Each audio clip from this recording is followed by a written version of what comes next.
Currently, I work on a project called Bohemia.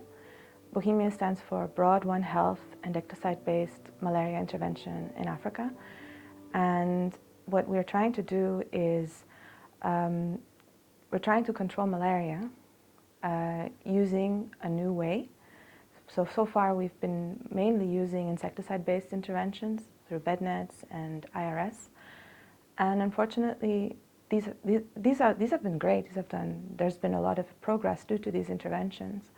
But unfortunately, in some areas, mosquitoes are changing their behavior. They're biting earlier in the evening or early in the morning or outdoors. And so they don't provide complete protection. To attain that complete protection against these vectors that are transmitting malaria when you're not at home and you're not asleep in your bed, under your bed net, we've developed a concept using endectocides, which has been endectocides have been used in veterinary medicine for decades. Basically, a host is treated, so a human or an animal is treated with an endectocide, in this case ivermectin. And if a mosquito bites the host, then that mosquito doesn't live very long. It might not die immediately, but it won't survive long enough to transmit malaria. And how does this address outdoor and early evening biting? It addresses it directly because it doesn't matter where or when the mosquito is biting. Provided it bites, it will then be impacted by the intervention. So it's a type of intervention that is independent of behavioral changes by the mosquito or by the human, because humans might also change how they behave. They might not sleep under a bed net because it's hot, or they might not have access to a bed net because they're not at home. But if you use an intervention that is independent of the behavior, and you have that as a complementary intervention, so it will never replace bed nets, it will never replace IRS, but it can be a complementary intervention. Climate change will impact malaria the same as it will impact many, many vector-borne diseases.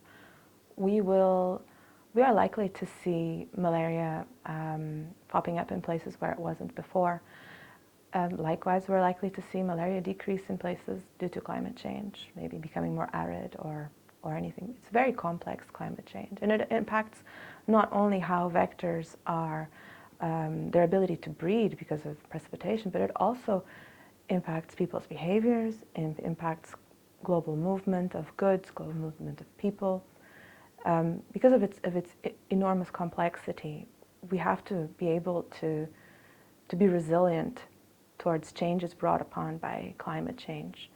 And that's why I think the development of new interventions that are less likely to be impacted by behavioral changes is really important. And we're not only behavioral changes of the vector, but also invasive species might be entering places where they were not before. For example, in East Africa, we now have a vector called Anopheles stevensii. And stevensii comes from Asia originally, and we found it in Kenya. It's been found in Ethiopia. It's been found in multiple places already. We don't know what's going to happen. We do know that in Asia it breeds in urban areas and that it bites outdoors. And we also know that it likes to bite cattle. So we're not going to be able to control this vector through bed nets or IRS, or very unlikely. And that's why the development of new interventions that are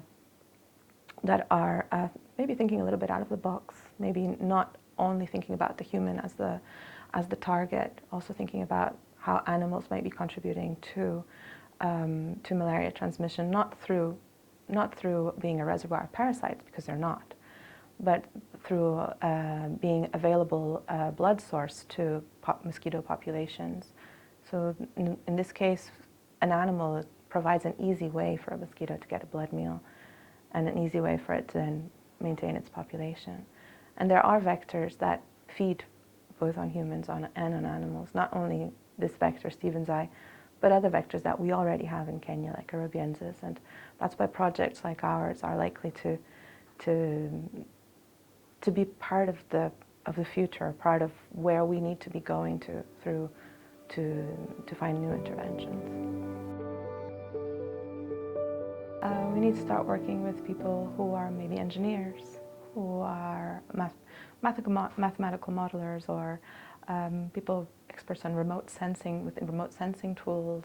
I think we need to go beyond the traditional malaria research and think about how we can expand, be more multidisciplinary.